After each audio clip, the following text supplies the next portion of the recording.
It's 7:17 on a day we're going to be watching out for some showers and thunderstorms. We are quiet right now this morning, but this afternoon those storms will start to go up and they're going to be with us for the next about 24 to 30 hours or so. We'll have to keep an eye on these. This is what your next 3 days look like, from a 60% chance of rain today. Still a few showers and storms tonight, and I think we have more chances for rain tomorrow morning. Unlike this morning, your Thursday may start with some rain. We'll be following that very closely for the morning drive, and then we'll see the temperatures fall from 85 on Thursday to 87 and drier on Friday. Here's where the showers and storms are this morning. Heavy rain and those thunderstorms are just now crossing into Louisiana outside of Arkansas. Those will continue to advance south, and so eventually we'll see those storms in our region. I've got the chances picking up throughout the afternoon and continuing into the evening. So heading home from work, going out to dinner tonight, storms are a possibility for you, about a 50 to 60%.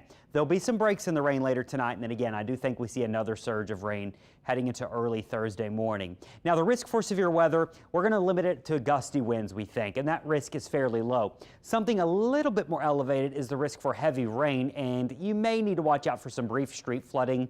We aren't expecting widespread rainfall totals, but little pockets here and there certainly could add up to 2 to 4 inches. And if that falls too fast, you get street flooding. Behind all this, we'll clear out. We've got a great weekend. We'll be in the upper 80s Friday and Saturday and Sunday, and you'll have low humidity for those days. So we're getting ready for a cool front. The East Coast is watching the tropics closely. Right now we've got 2 areas, and this is going to be an interesting one, something that doesn't happen very often. 2 systems trying to form close to each other.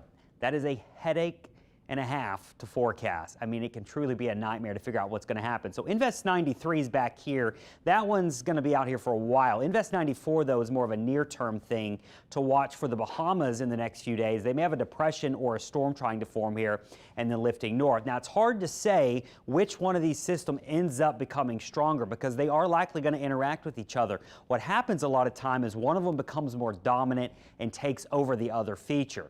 Doesn't necessarily mean it blows up into an even bigger storm, but it really complicates the forecast here with the path and the evolution on where everything's going to go. So if I'm anywhere from the Bahamas, even Florida, I'm watching this, but especially the East Coast, closer to the Carolinas, you need to follow the forecast closely. There could definitely be a named storm somewhere in here by the end of the weekend and early next week. Our models are showing just that, and a really messy forecast too.